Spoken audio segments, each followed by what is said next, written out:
Supreme commander was General Dwight D. Eisenhower. Destroy Hitler's empire, smash it by air, break it wide open, then invade by sea. That was the directive. The cross-channel assault was the crux of our plan. Early capture of a large port was of the utmost importance. Considered were Calais, Dieppe, Le Havre, Cherbourg, Brest. Cherbourg was selected.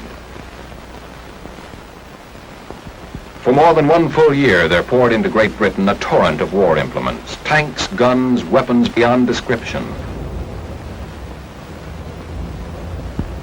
And men, American soldiers, at the rate of 150,000 every month. Assault training included every phase of the coming battle. In the early spring of 1944, joint maneuvers of the ground, sea, and air forces, which were to make the attack, were held along the southern coast of England. Every duty was performed as if this were the real thing. British shores, chosen for their similarity to the coastlines of the Normandy Peninsula, were the staging areas for these maneuvers. Meanwhile, the Allied strategic air assault on Fortress Europe went on with ever-mounting power. Day and night, the Allied air forces sent their bomb cargoes into the vitals of Hitler's self-proclaimed kingdom. Targets, factories, aerodromes, synthetic fuel plants, crude oil refineries, munitions works, railroads, canals, power plants. The climax of the air war came in February 1944 when the Luftwaffe made a desperate all-out effort to sweep our day bombers from the sky. The battle raged for a week. The cost to us was high, but the German Air Force came out of the battle crippled beyond redemption. Our attacks continued with unabated fury. At bivouac and training areas, ground troops received their alert orders.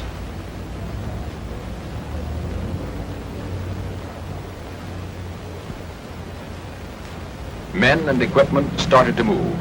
65,000 men and 7,600 vehicles from bivouac areas all over Great Britain were moved to marshalling areas in southern England without a hitch. Highways were kept clear of all civilian traffic during this period. Rumor that the great invasion was at last underway flew through the length and breadth of Great Britain.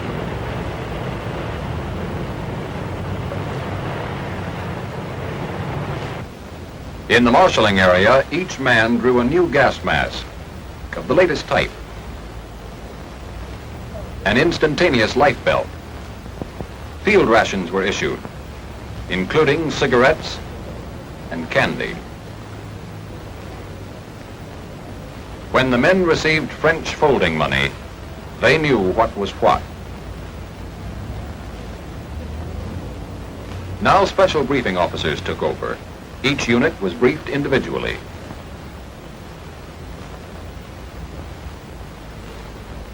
The movement of the initial invasion task force from the marshalling areas to the embarkation points in southeastern England began on 30 May 1944. The timetable called for all troops, vehicles, and supplies to be aboard their transports within 5 days. This transportation and embarkation schedule, so vital to the whole invasion plan, required the closest possible coordination of times of departure and arrival. The operation was executed with expert skill and efficiency. Morale was high. Toughened, skilled, easy under discipline, our men knew they were ready.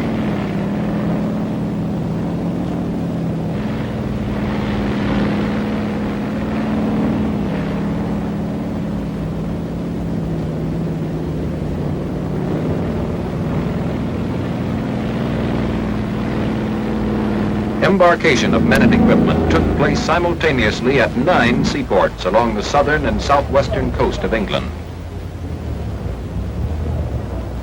All vehicles and tanks were loaded backwards on LSTs and LCIs. Concrete and cobblestone embarkation lanes known as hards had been constructed to speed loading. All vehicles embarked with gas tanks filled and sufficient extra gas for 150 miles.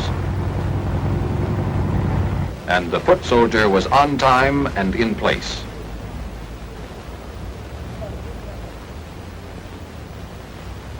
All English seashore towns through which our military forces passed were quarantined as a precaution against the leakage of information.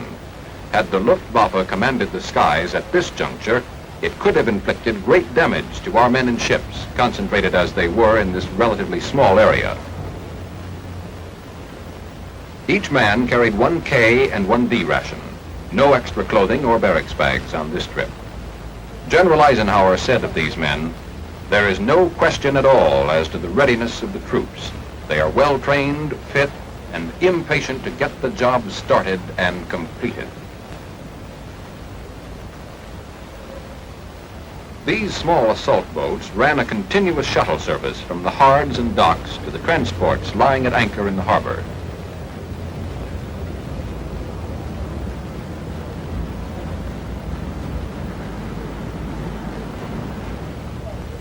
This shuttling was a necessary expedient because of the huge amount of men and equipment that had to be loaded in a 4-day period and the limited dock facilities available in the ports of southeast England. But every factor in this vast transportation problem had been envisaged and worked out in advance. The arithmetic of logistics, however, could not have clicked without the spirit of frictionless teamwork which prevailed among the staffs and men of the Army and Navy. The job was everybody's job. Army, Navy, Air Force.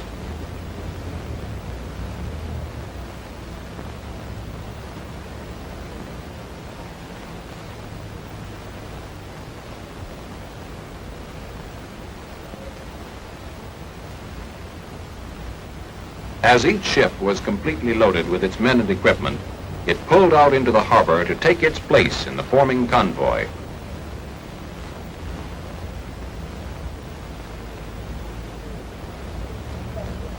Aboard ship, the men sweated out the hours of waiting, each in his own way.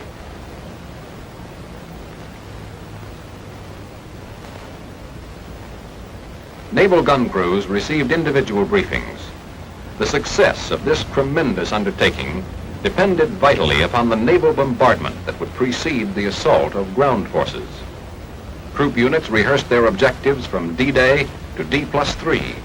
Everything known about the enemy's defenses was thoroughly analyzed by officers and men. Preventive maintenance service of arms and equipment was highly stressed in all branches of our military forces. An important problem was how to prevent guns and equipment from becoming fouled by salt water and sand.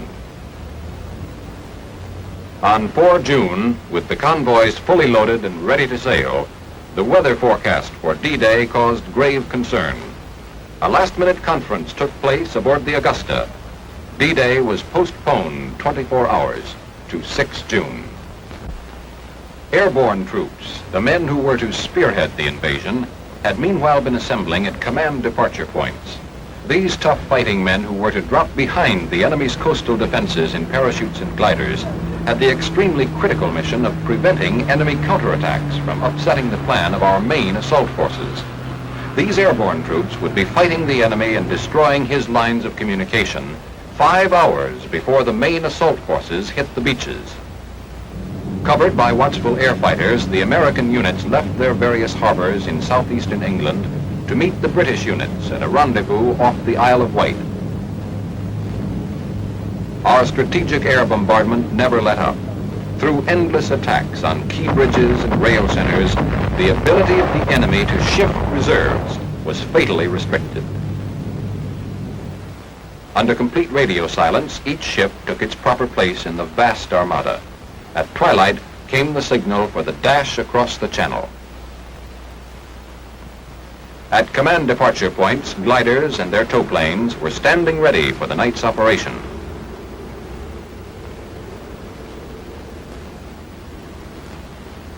Speeds and altitudes were assigned to tow plane pilots, and glider pilots were given a final briefing on all that was known to our intelligence regarding the conditions likely to be found in the drop zones. Each unit's mission was clearly defined. Earlier in the day, General Guthern had a final talk with his men.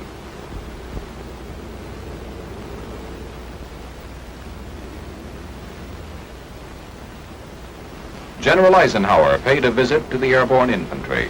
These men were assigned to 6 Pathfinder units. Takeoff, 2,310 hours of D-1. Time for the airborne spearhead to get going. At more than a dozen fields, paratroopers filed out of hangars on schedule and marched to their planes.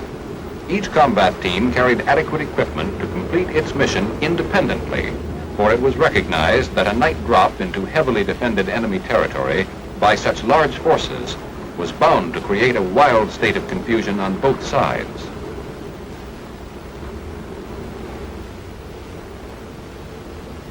Parapacks of heavy equipment would be released separately.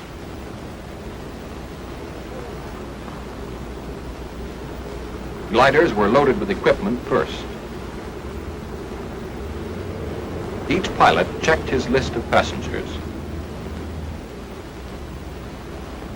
Paratroopers put on their full load of equipment, adjusting each item with extreme care. To hit the dirt just right with a full load of equipment is a highly specialized business.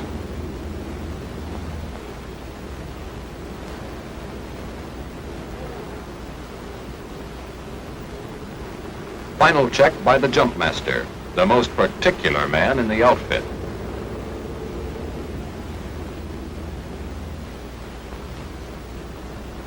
Paratroopers board their planes. Leg packs containing demolition supplies will be released by the men while in midair. Thus, each man will hit the dirt close to his pack. The success of the mission depended upon the rapid destruction of certain key enemy installations. The gliders take off. The heavily armed men in them, a short while before, had listened to a message from the Supreme Commander. You are about to embark on a great crusade.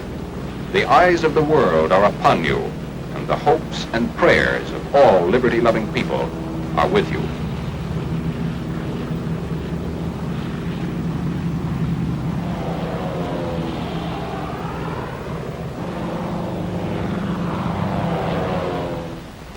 The vast convoy of seaborne assault forces stood deployed against 50 miles of French coastline.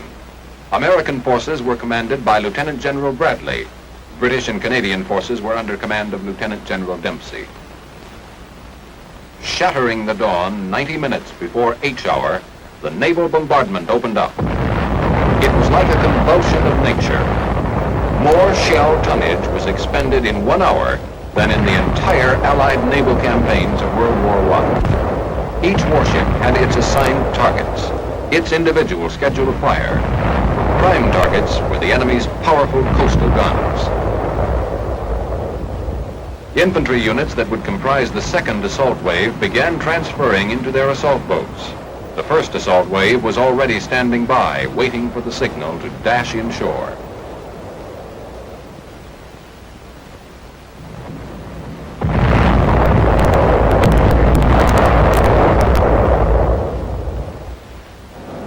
The last phase of air bombardment began at 0530, 1 hour before touchdown of the ground troops. Streams of heavy, medium, light, and fighter bombers crossed the channel in the most intensive airstrike of the entire assault operation. Objective, to isolate the battle area until we could consolidate our beachheads and begin the breakthrough. The big guns poured it on. Combat teams, each on a schedule, continued their unloading into assault boats. There would be little time between the first assault wave and the second.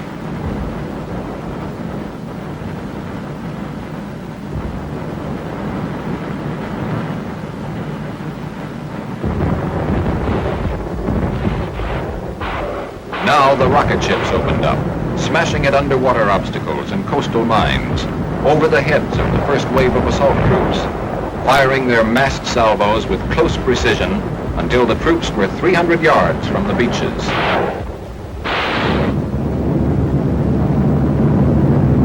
The fury from the air went on and on. Our airmen in tactical support of the ground forces took no rest that day.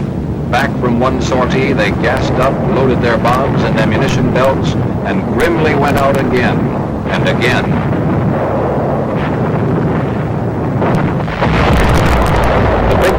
Raised their sights as the assault boats went in and smashed at the enemy's gun batteries farther inland. Yet so ingeniously fortified was this coastal zone that despite the deluge of bombs and shells from our air and sea bombardment, enemy counterfire was still effective as our men neared the beaches.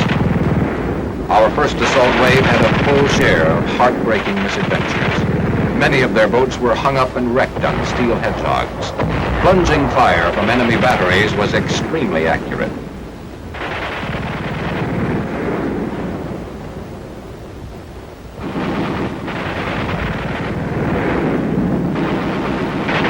In the confusion, boats went astray or got out of control and crashed into one another.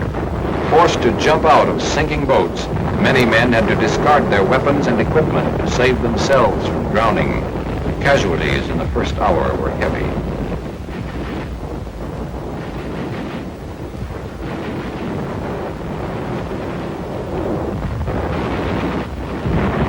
The British fired at fortified houses as they came in, smashing many a sniper's nest and observation post. In one American sector, fire from enemy pillboxes kept many of our men pinned against the shore cliffs. Our casualties were high. In the British sector, special duty engineers hit the beach first, with the medics and infantry following.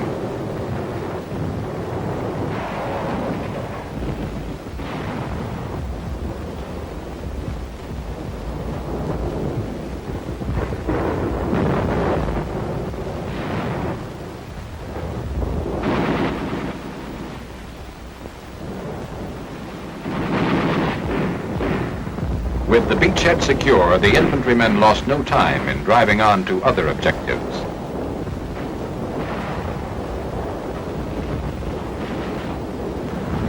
The second assault wave came in. In one American sector, enemy resistance was only sporadic and was quickly silenced. Our forces made substantial penetrations in the first hours. So it went on the beaches of Normandy this fateful day in June. Reinforcements continued to pour ashore. Artillery and heavy engineering equipment were firmly established. The German boast that an invading force could not remain ashore for 9 hours had been flung back on the now desperate defenders. Hitler's fortress had been cracked. The great gamble had been won, having accomplished what many European military leaders believed never could be done, a cross-channel invasion. The Allies were now in position to apply their great power to the methodical destruction of the German armed flank, to bring retribution to the fiendish criminals that had conceived it, to scourge it and them from the face of the earth.